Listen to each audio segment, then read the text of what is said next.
जब मैं सड़क पर आई तो ठंडी और ताज़ी हवा के स्पर्श मात्र से ही मुस्कुरा पड़ी। तभी मेरी नज़र एक ज्योतिष केंद्र पर पड़ी तो वहां जाने से मैं खुद को रोक न सकी। अपने आप ही मेरे कदम उधर बढ़ गए। मैंने देखा वहां भीड़ नहीं थी। वैसे तो ज्योतिष पर मुझे विश्वास नहीं था, पर अब थोड़ा थोड़ा यकीन होने लगा था। मेरे ख्याल से व्यक्ति ज्योतिष, ईश्वर, मंदिर आदि पर तभी विश्वास करता है जब उसके सामने अपनी रक्षा का कोई अन्य उपाय नहीं होता है। वह चारों तरफ से निराश हो जाता है। मेरी स्थिति कुछ ऐसी ही थी। ईश्वर के प्रति अगाध प्रेम मन में उमड़ आया था। जैसे ही मैं उस ज्योतिष केंद्र में दाखिल हुई, ज्योतिषी मुस्कुराकर बोला, आइए आइए, मैं देख रहा हूँ आपका जीवन काफी मुसीबतों से गुजर रहा है। ज्योतिष के प्रति मेरी श्रद्धा और भी बढ़ गई। कोई जान न पहचान और मुझे देखते ही उसने सच्चाई बता दी थी। मैंने कहा, पंडित जी, क्या हाथ की रेखा भी देखते हैं आप? मैं सिर्फ हाथ ही नहीं बल्कि मस्तक की रेखाएं भी देखता हूँ। आपके मस्तक की रेखाएं बता रही हैं कि आपका दैहिक संबंध अनेक पुरुषों से रहा है। पहले आपको इसमें रुचि थी पर अब नहीं है। आप चरित्र की ठीक नहीं हैं पर मन की बहुत अच्छी हैं।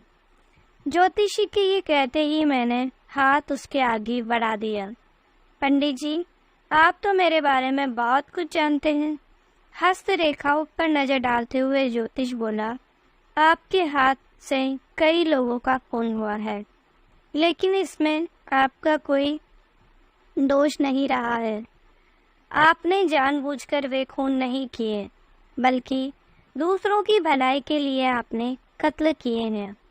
आप पर मुकदमा चल रहा है। पुलिस आपके पीछे पड़ी है। पुलिस आपको पकड़ने में जल्द ही सफल होगी। आप किसी एक जगह टिक कर रहने वाली प्राणी नहीं है। ज्योतिष इतना कहकर मुझे एकटक घूरने लगा। फिर कहने लगा, आपका पूरा जीवन संघर्षों की भेंट चढ़ जाएगा। आपका अंत कैसे होगा ये मैं नहीं बता सकता, क्योंकि ये मेरे पेशे के खिलाफ है। ज्योतिष चुप हो गया। मैं भी इससे अधिक कुछ जानना नहीं चाहती थी। जो भविष्य के गर्भ में था उसको जान लेने के बाद तो जीवन की सार्थकता ही समाप्त हो जाती है। कुछ तो रहस्य व्यक्ति के सामने होने ही चाहिए। रहस्य, रोमांच ही तो जीवन है। मैंने पंडित जी को 200 रुपये दिए और ज्योतिष केंद्र से जाने के लिए उठ खड़ी हुई। तभी पंडित जी ने टोक दिया, मुझे पूछना तो नहीं चाहिए, लेकिन क्या करो, आदत से मजबूर हो। क्या आप इसी शहर की रहने वाली हैं? अरे कौन कौन है आपके परिवार में? हाँ, मैं पिछले 2 माह से इसी शहर में हूँ। मेरे परिवार में कोई नहीं है। मैं ज्योतिष से नफरत करती थी, पर ये विद्या कितनी अमूल्य है। अच्छा, मैं फिर कभी मिलूंगी। इतना कहकर मैं जैसे ही दरवाजे की ओर बढ़ी, वह ज्योतिषी भी मेरे पीछे पीछे हो लिया। मैंने मुड़कर देखा। आप क्यों कष्ट कर रहे हैं? ये तो मेरा फर्ज बनता है। चलिए, मैं आपको कुछ दूर तक छोड़ दो। आप इतनी खूबसूरत हैं कि कौन नहीं आपके साथ कुछ पल बिताना चाहेगा। ज्योतिषी अचानक ही इतना बदल गया कि मैं आश्चर्यचकित रह गई। ज्योतिष के इतने अच्छे जानकार व्यक्ति की कमजोरी भी खूबसूरत और युवा स्त्री है। मैं यही सोचती हुई बोली, पंडित जी, पराई स्त्री की प्रशंसा करना ठीक नहीं। ये तो आपको मालूम ही होगा। आप लौट जाइए। आप तो बुरा मान गई। जो चीज सुंदर होगी उसी की तो प्रशंसा की जाएगी। देखिए, मैं अपनी पत्नी से अलग रह रहा हूँ। आपका इस संसार में कोई है नहीं, फिर हम दोनों साथ क्यों न रहे? ज्योतिषी ये कहते कहते मेरे काफी नजदीक आ गया। मैं सोच रही थी, ये ज्योतिषी सच ही कह रहा है।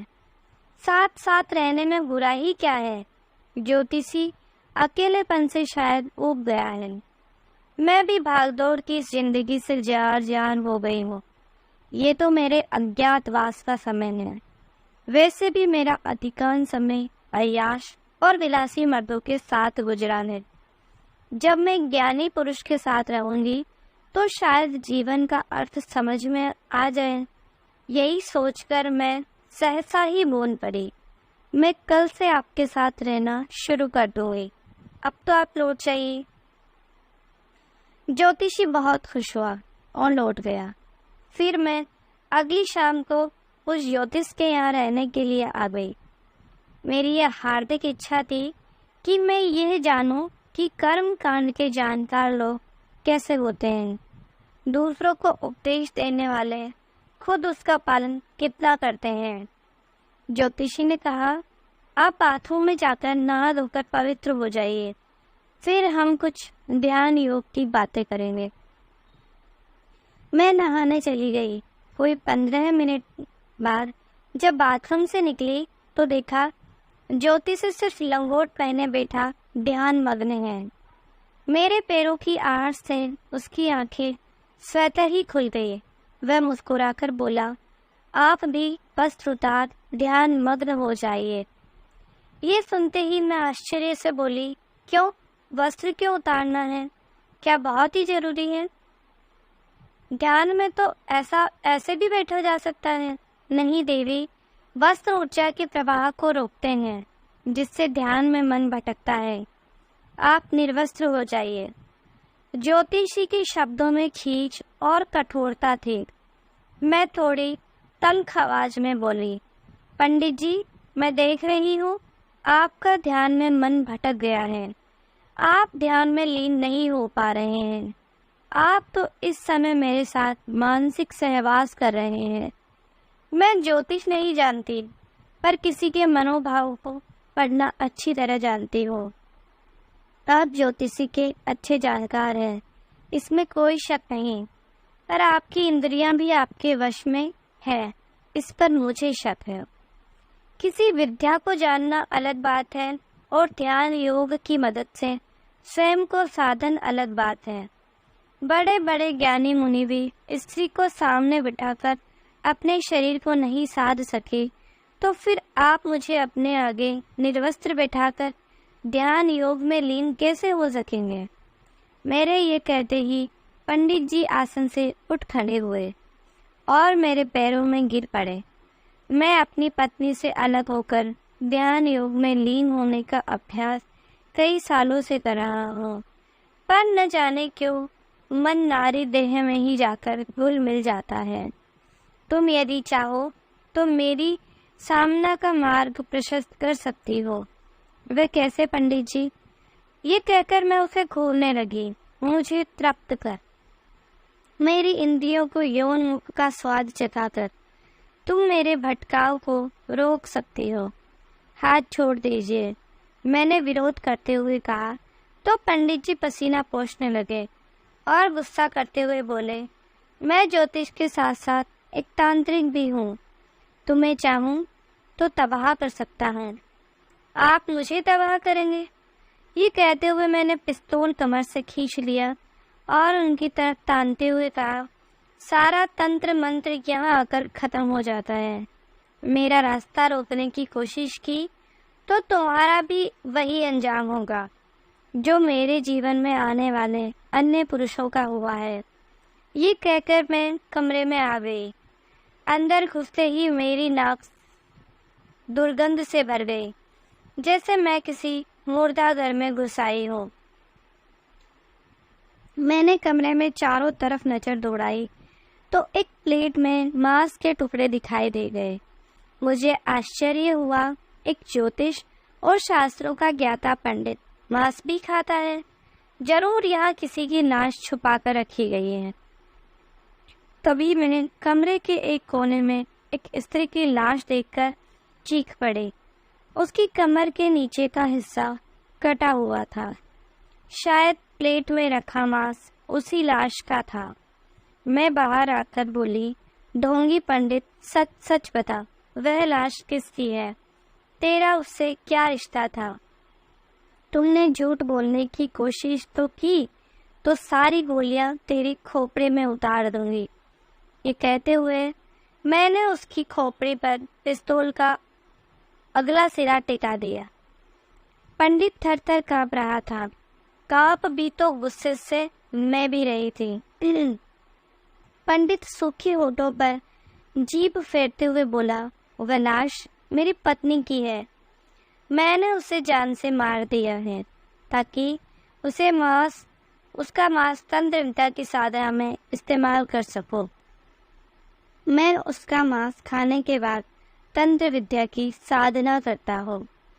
ढोंगी तांत्रिक कोई भी विद्या पवित्र होती है, उसका अपवित्रता से कोई रिश्ता नहीं होता है। तुमने अपनी पत्नी को इसीलिए मार दिया कि तू दुनिया का महान तांत्रिक बन जाएगा। तू तांत्रिक बनकर किसका कल्याण करना चाहता है, अपना, समाज का, या फिर अपने पुरुष अहम का? मैं बोल भी रही थी और क्रोध के मारे थर थर कांप भी रही थी।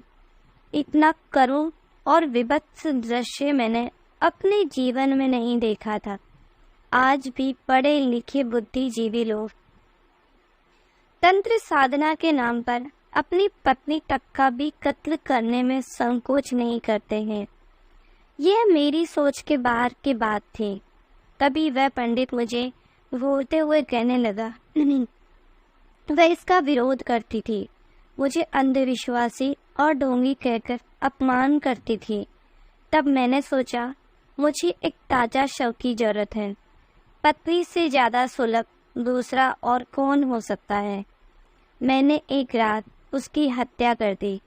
उसकी मृत्यु मेरे हाथों लिखी थी। उसकी कुंडली में यही लिखा था कि उसका पति ही उसे मारेगा। बस मैंने वही किया जो विधाता ने लिखा था। तू कौन होती है मेरी साधना और विधाता की कार्यों में दखल देने वाली? ये कहकर उसने मुझे एक जोर का धक्का दे दिया। मैं गिरते गिरते बची, लेकिन पिस्तौल हाथ से छूट गई। पंडित बड़ी फुर्ती से पिस्तौल की ओर झुका, पर मैंने आगे बढ़कर पिस्तौल पांव से दबा दिया और मैंने भी उसे एक जोर का धक्का दे मारा। पंडित धड़ाम से फर्श पर चारों खाने गिरा। इतने में मैंने पिस्तौल उठा लिया और उसे प्यार से चूमा, फिर सारी गोलियां उसके सीने में उतार दी। आज मैंने एक ऐसे व्यक्ति का कत्ल किया था जो समाज को ज्योतिष और तंत्र के नाम पर दीमक की तरह चाट रहा था। पिस्तौल से निकली गोलियों की आवाज़ मेरी परेशानी का कारण बनती। इससे पहले ही मैं वहाँ से भाग निकली। दोस्तों, इस कहानी का अगला भाग देखने के पहले चैनल को लाइक एंड सब्सक्राइब करना ना भूलें और कमेंट में बताइए आपको कैसी लगी ये कहानी। Thank you.